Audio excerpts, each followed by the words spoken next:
fay waa KS TV di nuyu seen mbokk internet ñi leen di déglu ak di leen di seetaan di rafetlu le fait que ngeen ñëw tey seet si ma pour ñu waxtaanee réew mi. waaw bon ñun nag ñun ñoo tànnoon ànd ak son excellence le président Macky Sall depuis 2008 bi mu créé parti si moom lañ tàmbalee def politique te ba tey moom lañ gëm ne moom moo gën si réew mi. moo tax di bañ sa engagé ba tey nag ñu gis que ne ba mu jotee réew mi léegi tamit mu ngi si def liggéey bu am solo liggéey bi tam ñu bokk ko ak ay responsable politique fii si Wakhinane Nimzatt mais si Guédiawaye alors di si liggéey ñëpp nag xam nañ ñu fi jot a xew yaakaar naa mais c'est derrière nous ñuy liggéey nag pour rectifier li nga xamante ne moo fi jotoon a xew da nga xamante ne dañuy renouer ak li nga xamante ne loolu lañ tàmmee woon a doxalee ñun mooy maanaam ay ndam loolu lañ xam si Wakhinane moom lañ xam si Guédiawaye donc si loolu lañ taxaw di si liggéey. mais yaakaar naa ne képp ku bëgg Sénégal tey nga war a gën a bëgg président Macky Sall ndaxte li ko waral mooy ñëpp d'accord nañ que ne Macky Sall dafay def loo xamante ne kenn mosu ko fi def benn président mosu def li fi président Macky Sall def doo dajale maanaam président yu fi jot jaar yëpp doo boole seen bilan nga jël bilan 10 ans Macky Sall bi daf leen di doubler mbaa mu tripler leen kooku yaakaar naa ne ku bëgg sa réew développé doo am ku mel noonu di koy échanger ak ñoo xamante ne xamul leen mooy nguur duñ ko échanger ñi nga xamante ne jotaguñ si nguur gi. mais wane nañ liñ mën président Macky Sall bi muy wut Sénégal la njëkk a ñëw teg programme am ñu tuddee ko yoonu yokkute mu yegg si au pouvoir loolu lañ jël def ko programme mu nekk PSE plan Sénégal émergent kuy wut réew da nga koy wut si programme da nga koy wut si du ma jotee réew mi lii laa fi fekk dinaa fi jëlee lii dinaa fi indi lii mbaa lii nii kat mun nañ am lu ko gën lii la ñuy def pour mu gën ko yaakaar naa loolu mooy li nga xamante ne la ñuy xaar si képp koo xamante ne yaay responsable politique mbaa yaa ngi sakku yaa ngi daggaan maanaam kaddu Sénégal loolu la ñuy xaar ci responsable mais li ñu gis léegi ci politiciens yi ci politicien bi sa lay wax parce que mooy ki nga xamante ne depuis ba mu ñëwee sa langue politique ba tey ñëpp xam nañ ne mbir yi dafa changé pour ne pas le citer Ousmane Sonko mais du ma teel a yegg ci moom damay desaat ci encore ci président Macky Sall président Macky Sall tey la gën a sax ci xoli nit ñi parce que nag dafay ñëw fekkoon fi ay xuy xamaj courant yi wuy coupé guddeeg bëccëg foo romb ci mbedd yi gis fa ay groupe ñuy riir bi doo dëgg Macky Sall moo ko fi dindi Sénégal dafa gaaw a fàtte Sénégal bi fi Macky Sall di ñëw boobu temps dëkk taax yu bëri amuñ courant amuñ ndox tey doo fa demee di nga fa gis courant di nga fa gis ndox yaa ngi dëgg da ngay daw si biir àll bi gis ay château d'eau yoo xamante ne ay forage la yaa ngi dëgg tey jii président Macky Sall ñëw fekk fi dëkk bi xat mu def fi ay pont 18 autopont mu def ko fii si biir Dakar télé yi nga xamante ne président maa ngi lay jox benn exemple bi nga xamante ne xeex amoon na Côte d'Ivoire bi ñuy nar a jëlee foofu BAD bëggoon ko indi Sénégal mais dañ ko mujj yóbbu Tunisie xam nga la moo tax parce que Sénégal dañu woon boobu temps amul réseau routier bu dense dafa xat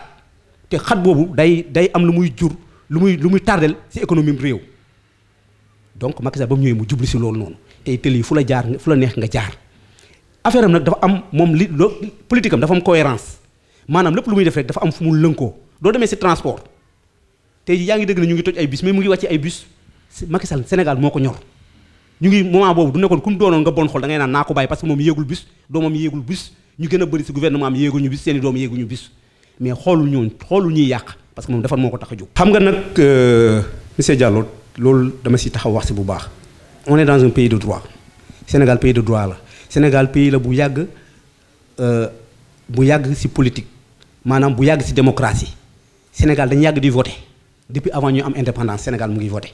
bu leen fàtte que ne Sénégal mu nekkoon capitale Dakar mu nekkoon capitale AOF cela veut dire que Sénégal démocratie dafay yàgg Sénégal ma fàttali leen ne fii la Ablaye Wade opposé pendant 25 ans jot ci pouvoir bi ba mu jot ci pouvoir bi dañu ne je ne marcherai pas je ne parviendrai pas au palais en marchant sur des cadavres kooku moom mooy Ablaye Wade mu remplacé Abdou Diouf dem mu gunge Abdou Diouf dem moom mu nga xamante ne mu Macky Sall nekk doomam spirituel ñëpp xamee ko mu ànd ak moom ba ci politique bokkatuñ langue politique noonu la loolu mooy aari politique bokkatuñ xalaat ci politique Macky dem mu dem ñu dajee Macky gagné ko mu dem mu gunge Macky dem toog jàpp njaamuram Macky continuer di doxal réew mi koo ko bëggee si noonu nga koy jëlee réew mi dafa am ay sartum réew mi mooy wax kan mooy nekk candidat ak kan moo dul doon candidat yow mënoo toog sa kër xaaral rek mënoo toog sa kër lekk ba suur naan ba mu neex la nga taxaw ne man dinaa doon candidat waaye Macky Sall yow doo doon candidat te tegoo ko fenn nag tegoo ko ci droit tegoo ko ci constitution tegoo ko fenn parce que nag sunu loi bi nga xamante ne moo tënk ku nekk ci sénégalais li mu ci wax dafa see leer li mu wax dafa leer léegi nag interpellation du jotee ku nekk da ngay interpeller nu la neexee ñi féetee fële dañuy bëgg Macky Sall du bokk parce que xam nañ du bokkee gagné leen loolu lañ ko ragalee parce que li mu fi liggéey xam nañu ko du loolu wóoree na ñoom Macky Sall tekkul dara ci réew mi dañ koy bàyyi mu bokk duñ ci xuloo mais ñoom ñu ngi naan Macky Sall warta bokk mais ñoom war nañu bokk Macky Sall amul dossier tëjuñu ko pour mu bañ a bokk parce que li ma bëgg a wax foofu mooy dama ne la cohérence bi Macky Sall di doxee maanaam conseil constitutionnel moo mun a wax ñiy bokk ak ñuy bokk lan moo tax yéen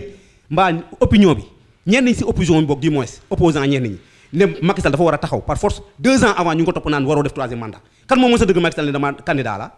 kan moo ko mës a dëgg lan moo tax ñu bëgg a rey doomu aadama ñu ne ñu ngi rey nit ñi c'est parce que Macky Sall dafa bëgg a nekk candidat intention non xaaral rek intention kenn du ci tëj nit intention kenn du ci tëj nit lii mooy sama xalaat mbaa yaakaar ne yow ñu yaakaar ne yow da ngaa war a sàcc ginnaaw bi ñu teg fi ñëw jëw jàpp la tëj la ñëw la nga taxaw ñu la xalaat nañ ne ginnaaw bi nekk sa da nga koo bëgg a sàcc kon dañ lay tëj mais loolu lañ bëgg a wax defloo Macky Sall léegi nag ñun ay responsable politique ñun ay citoyens sénégalais am nañu droit ne Macky Sall mooy sunu candidat xam nga du ngeen di poser question kan ngeen koy poser ñun ñii ñu wax leen lan moo tax ñu bëgg Macky Sall nekk candidat mais duñ ko poser Macky Sall parce que Macky Sall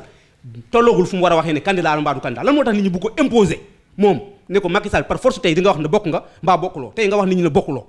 mais loolu nekkatul démocratie mooy man ma am sama bëgg-bëgg man Macky Sall moo nekk sama candidat man ne Macky Sall moo nekk sama candidat keneen ne Khalifa Sall moo nekk sama candidat keneen ne man Malick Gakou moo nekk sama candidat mais loolu mooy démocratie mais man naa dak yow na nga d'accord ne Malick Gakou mooy sa candidat mais man bu ma taxaw mukk ne Macky Sall mooy sama candidat loolu doonatul démocratie nit ki lu tëj nit mosoo gis ñu tëj nit ci intention parce que gis nañ la nga taxaw ci wetu ginaar bi ñu ne yow monsieur Diallo kon ginaar bi da nga ko war a da nga moo nga bëgg a sàcc kon nañ la tëj loolu lañ bëgg a def loo Macky Sall ñu ngi toog ñuy xalaat ñu ne Macky Sall kon war na bëgg 3e mandat kon nañu rey Sénégal ñëpp pour Macky Sall bañ a présenté wu 3e mandat man nag damaa gëm nag loolu li may wax nii nag mooy li nga xamante ne moo am lu constant ma def leneen li may wax nag ci sama position par rapport à ça mooy ñun dañoo bëgg Macky Sall nekk candidat parce que lan moo tax ñu bëgg nag Macky Sall nekk candidat parce que moo gën ci réew mi maa ngi commencé woon cité nga dagg ma mais mënoon na da ngaa xam ne du ma ko cité ci réalisation fii ba suba du jeex moo tax nga dagg ma ci cohérence bi ma doon wax ci transport rek laa la bëggoon ñamal ci transport ni mu ci defee doo demee ci transport bus yi nga dem mu defal télé yi mu indi Air Sénégal ñun amuñu woon kii tey Air Sénégal di concurrence ay état di dem fu nekk ci àdduna bi ñu jógee ci loolu ci transport bi ba tey mu indi ñu defal BRT ñu defal TER am ñoo xamante ne iñaanee nañ ko réalisation yooyu ba ñu meree di yàq réalisation yooyu lañ dem di yàq BRT bi lañ dem di yàq TER bi lañ dem di yàq et pourtant Macky Sall yéegu ko ñoom ñooñu yéewuñu leen parce que ñoom nekkuñu seen doom yi nekkuñu fi Sonko ba mbir yi jibee la jël avion jox yëpp ci ay doomam ñu dem étranger mu ne léegi doomi jàmbur dem leen ngeen dee dem leen ngeen xeexi alors donc je crois que ne démocratie du loolu ñun nag ñoo bëgg Macky Sall nekk candidat parce que nag yoon may na ko mu nekk candidat si ñun suñu gis-gis duñu ay constitutionnaliste nag mais jàng nañ tuuti droit parce que droit bi li mu si wax daf ne le mandat est de 5 ans nul ne peut faire plus de 2 mandats consécutifs il parle de mandat de 5 ans il n'évoque pas le mandat de 7 ans dafa leer que ne mandat bi 5 ans la kon Macky Sall benn mandat bu 5 ans la defagul am na droit am beneen mandat bu 5 ans loolu nag conseil constitutionnel nag moo ñu mun a taqale du rey ay doomu aadama yi moo ñu taqale du dem taal ay bitiki jaamur moo ñu taqale du dem ne gars yi wàcc leen ngeen dem ngeen taal université bi nga xamante ne tey référence la ci Afrique président yu bëri tey ci université Cheikh Anta Diop lañ jaar cadre yu bëri ñuy wax tey ci àdduna bi ñi nekk ay NASA ak yeneen noonu ci université Cheikh Anta Diop lañ nekk loolu xam nga ne étudiant duñ taal duñ taal loolu noonu li nga xamante ne tey jii man du ma fa delloon pour xool samay diplôme mun na am ñu ne ma sa diplôme nekku fi imagine toi lii conséquences yi mun a jur xoolal ay li ñu def si nga xamante ne mooy consul yi nekk à l'étranger tey ji am na ñoo xamante ni ñu ngi bëgg a ñib si mbaa ñu ngi bëgg ay passeport ñu ngi bëgg ay kayitu mariage mënuñu ko am conséquences yi commencé nañu ko gis si lan parce que tëj nañ koo xamante ne dafa am problème ak un citoyen sénégalais Adji Sarr est une citoyenne sénégalaise. waaw xam nga yow da nga ko commencé woon wax xëy na sa wax bi sa yeggale woo ko may ma la foo ko yeggale mooy maanaam da ngaa bëggoon wax ne Macky Sall moo waxoon ne man ñaari mandat non xaaral rek ñaari mandat lay def bàyyi xam nga loolu moom gis-gisam la woon si moment boobu noonu mais nit ku nekk da nga am loo moom sa bopp am loo xamante ne moom moo ko sa bopp. mais kaddu xoolal dama ne la ñun état la ñu yor yoruñ foo xamante ne loo xamante ne wax moo ko yor état xam nga lan moom si lañ la yor si lan la tënku si ay bind tënkul si ay wax de si ay bind la tënku waxi Macky Sall nag nekkul au-dessus de la constitution du waxee xalaatam wax bëgg-bëggam mais Macky Sall moo fi waxoon ne du ma faloo sama mandat 7 ans bi naa ko def 5 ans lu ko tey def waa conseil constitutionnel ñoo ko ne amoo droit nga def ko mu bàyyi gis nga fii pour woon la ne une fois de plus que ne la loi est au-dessus de tout le monde et la loi s'applique à tout le monde loolu moo lay wane ne képp ku fi yaakaar ne doo defee naka su dul noonu état bi loi bi du dal sa kaw da ngay nax sa bopp état bi ñëpp la fi mës a dal seen kaw ñun accepté ko Macky Sall nangu nañ fi passeport am bu nekkee opposition mais da ko nangu toog si dëkk bi campagne bi gagné dëkk bi Idrissa Seck tëj nañu ko fi ba pare génnee ko ne ko non-lieu bu Idrissa Seck moo gën a garaaw dañu koo tëj ne ko def nga lii après ñu attewaat ko ne ko non-lieu defoo dara te tëj nañ ko ay at ba pare génnee ko ne ko non-lieu kan wa tëj nañu ko fi gracier ko mais dëkk bi takkul lakkul parce que yoon ñëpp la fi nekkal et man li may gën a jaaxal mooy li lay wone incohérence ñenn ñi ak gravité position yi ñuy am si kuy utum réew mooy maanaam ngay bëgg a salfaañee say kii du la arrangé wul parce que nag fàttaleku leen ne élection yi passé législative yi passé am na liste boo xamante ne mais dañ ko kii bi da koo rejeté woon pour liste bu Dakar mais juge yi conseil constitutionnel bi ñuy xas ak yooyu noonu mais ñoo réhabilité boobu liste ne ko liste bi dafa war a bokk ñu tàccul juge yi ne juge yéen da ngeen yéen dëgg ngeen di atte mais même juge yooyu ñoo fi nekk yow parce que tout simplement du la arrangé wul nga ne ñii duñu ay juge yow nga taxaw woote désobéissance civile ne policier faale wu ma la doo ma ne jaaral fii fu ma neex lay jaar ne duñ ma wooyee juge yi du ngeen ma wooyee du ma leen wuyu si yaa ngi dëgg ne président yow yaay président réew mi yow la Sénégal jàpp mais maa yow nañu reen di ma rey mbaa ma rey la nañ def gatsa départ Ziguinchor di ñibbisi ne du ma yegsee Dakar finition ba fa lay nekk moom finition rek la bëgg ndeysaan finition ba fa la à Dakar bu départ Ziguinchor yëpp Kolda rey benn nit parce que nag nit ki da ngay respecter les populations munoo ñëw toog problème am nga jël sa jabar ne woon dem leen seen kër bàyyi ngeen toog fa ngeen xaar ma jël say doom yóbbu ñi nga yóbbu Canada ñi nga yóbbu Portugal ñëw ba pare dugg sa biir kër ñu bancariser la nga xam ne kenn du la laal Sénégal doon takk jour boobu noonu palais ak kër Ousmane Sonko moo gënoon sécuriser ci Sénégal say responsable politique ñoom ñëpp ku nekkul dem toog sa kër laxatu ñenn ñu toog France toog naan dem leen taal kër diw dem leen taal kër diw dem leen taal kër diw dem kaal nga toog fi nga toog di naan café ku dem sa boobu temps moom xëy na ñu ngi koy defal finition yoonam nekkul ci lii xew xamul lii xew ci dëkk bi parce que tout simplement moom mu ngi ci jàmm ay doomam ñu ngi ci jàmm mais dans quel pays sommes-nous Sonko ne mérite pas de vivre. ma ne la yooni politique ak yooni justice du benn justice dafa sew de c'est pas parce que condamné nañ ko que ne jour boobu lañ ko war a jël si ça dépend du juge tant qu'il ne signe pas le mandat d'amener ou bien le mandat d'arrêt mun nañ duñ ko yóbbu danger la pour état pour cohésion nationale danger la pour stabilité dëkk bi li ñu koy def nii du waroon toog foofu 5 ans ba pare sa juge soog a def sax nañ ko def kii war ta gën parce que saa boo gënee nit dee yow saa boo gënee nit dee état bi dafa am responsabilité pour ñun ñi nga xamante ni ñooy nekk ay sénégalais ñu dund état bi moom moo am obligation aar ku si nekk si ñun sénégalais mais du nekkee ne yow am nga benn sénégalais boobu xam ne saa bu mu gënee nit dee nga bàyyi ko muy dox pour lan mais loolu état bi du ko seetaanee sax dañu war a poursuivre Macky Sall kon nag ki nga xamante ne saa bu ñu jógee nit ñi dee kooku la ñu war a tëj si biir ba pare bàyyi ko nekk ba pare lijjanti suñu dëkk Sénégal yàgg na am ay opposants yoo xamante ne dañ doon xeex mais si idée la ñuy xeexee ñun li ñu xamoon mooy Abdou Diouf moo doon taxaw naan boobu naan Ablaye Wade boobu antanul Kawar du antam réew Senghor naan Laay Njomboor kii Ablaye Wade naan Abdou Diouf monsieur Moulin ak madame Fora ndax romb leen fi c'est des l'art de la politique loolu mooy politique c'est kii nii Idrissa Seck barke de Moyo Ndiaye ne Macky Sall sa vision ngi jam ñaajo la yem barke de mu toogaat ko ne maa ngi doon wax ne jam ñaajo la yem mais gis naa ne léegi ça va au-delà ba pare gën a jàkkaarloo ak moom lii mooy politique ay kaddu la ay essence d'idée ay waroo si ay idée mais pas du gatsa du paatee ma dee mbaa nga dee ku jiite réew am monopole légal de la violence Macky Sall la police a la monopole légal de la violence mënoon la woo tey police ne dana ngeen jëli ko ñu jëli ko te dara du si xew nga taxaw ne ko tey ma dee mbaa nga dee kooku mooy laaj ñu jox réew ku xamul réew ñu la jox réew mairie bañ ko jox nee mënu si dara waa Ziguinchor ñu ngi sant Adji Sarr parce que Adji Sarr moo tax mu dem def fa 10 jours 10 jours yam fa def Adji Sarr moo tax mu daw laqatu fa mosu ko fa def bañ ko defee maire ba tey mosu ko fa def yow ñu jox la mairie mënoo ko doxal nga ne lañ la jox Sénégal mais il faut qu'on arrête le Sénégal ne mérite pas ces genres de dirigeants et le Sénégal n'aura pas ces dirigeants incha allahu rabi. xamal la nag benn affaire ñun sur le plan politique ñun dañu yàgg ànd ak Macky Sall Macky Sall c'est une force tranquille nga dëkk bi mën a di takk gënalu ko de parce que moom mooy tey le père de la nation doo ko fekkee fi mu toog il est zen moo tax il prend toujours de bonnes décisions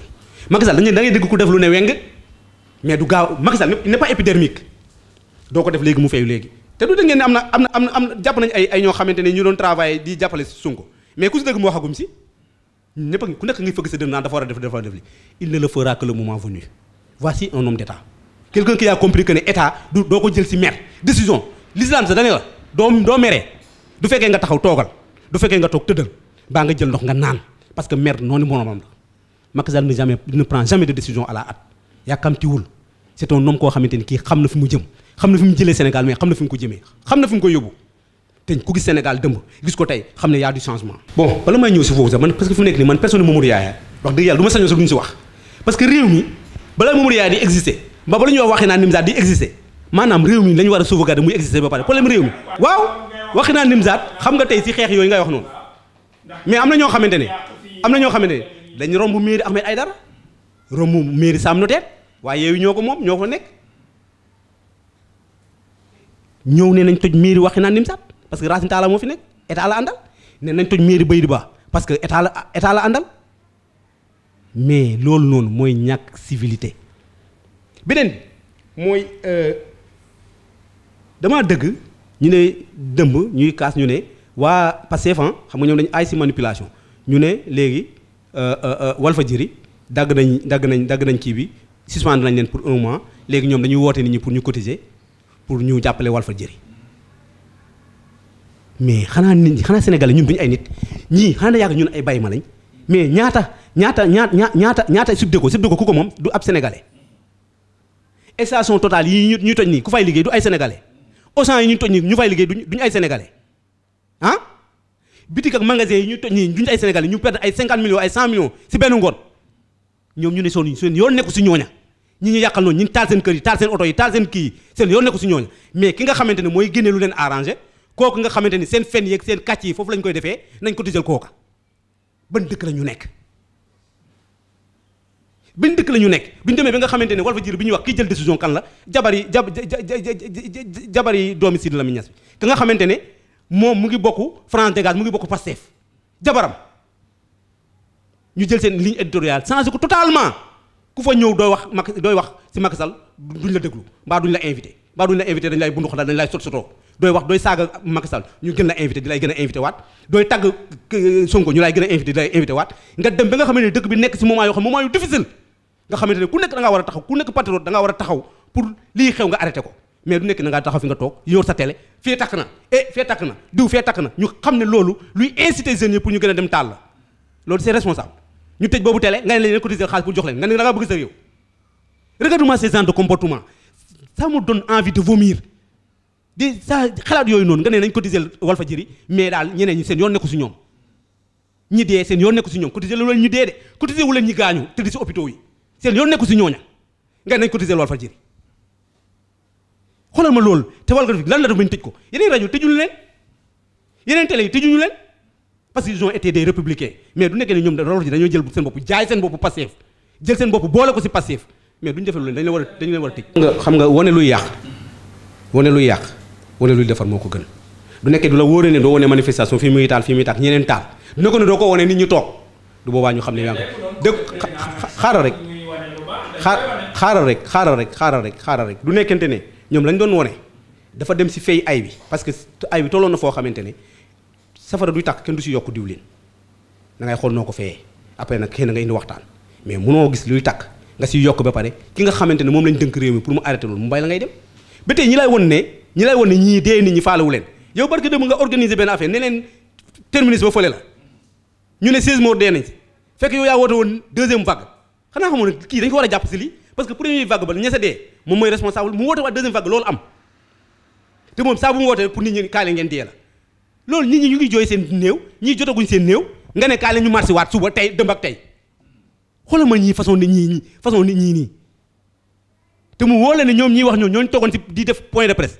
kenn si ñoom demul si li xewoon si marché bi moom kenn si ñoom sa doom demul kenn si ñoom sa militant demul ñoom ñëpp fi nekk nii pour nga gis leen si télé mbaa nga si rajo yi da ngeen di wër ñoom ñëpp ils sont disparus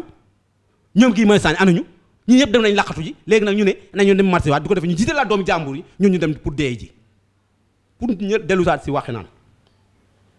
li ñu fi yàq gis nañu ko Sénégal service bi nga xamante ne mais loo xamante ne tey jii jeunes yi ñoo ko moom ay jeunes ñoo dem yàqu ko mais Sénégal service defaluñ ko Macky Sall defaluñ ko Racine Talla defaluñ ko Xafoor defaluñ ko Modou Mamoun defaluñ ko coordonnateur Sada Sall mais xam nga lañ ko defal les jeunes de Guédiawaye mais gis seen bopp pourquoi pas gisuñu seen bopp doo fa demee ñi fa fekk leneen la ay doomi sénégalais lañ ay jeunes yu fay liggéey du dara sa ñooñu Sénégal lañ bokk ay sénégalais lañ duñ dee c'est une vingtaine de jeunes qui travaillent là-bas tey jii doo soxlaa déposer projet fa ngay dem nga déposer ko donte financé wu ñëpp mais am na ñuy financé doo soxlaa kayit extrait de naissance nga dëkk Kirikoro doo fa demee nga am ko fa doo soxlaa casier judiciaire nga waroon dem bankaani nga uti ko fa doo fa demee nga amee ko fa loolu amul njëriñ nuñ ko taalee ka lañ ko taalal est-ce que Sonko dina fa ñëw di ko fay wut mairie bi nga xamante ñun ñii suñuy doom yi ñun ñi nga xamante ne suñuy doom yëpp fa la ñu juddoo doo ko taalee duñu soxlaa kayitu juddu fu ñu koy amee waxi yàq dafa gën a gaaw waxi defar mais ngeen ko wax ba ñu xam ne non mais wax monsieur Ba wax mais benn mais yaakaar naa am na loo xamante ne sax waroo toog sa ba ñu la koy wax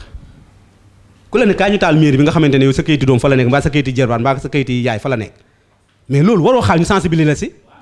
Sénégal service bi nga xamante ne dañ ko fee def ay ñen ñu si gis seen bopp waruñ la woo si kaa ñu taal ko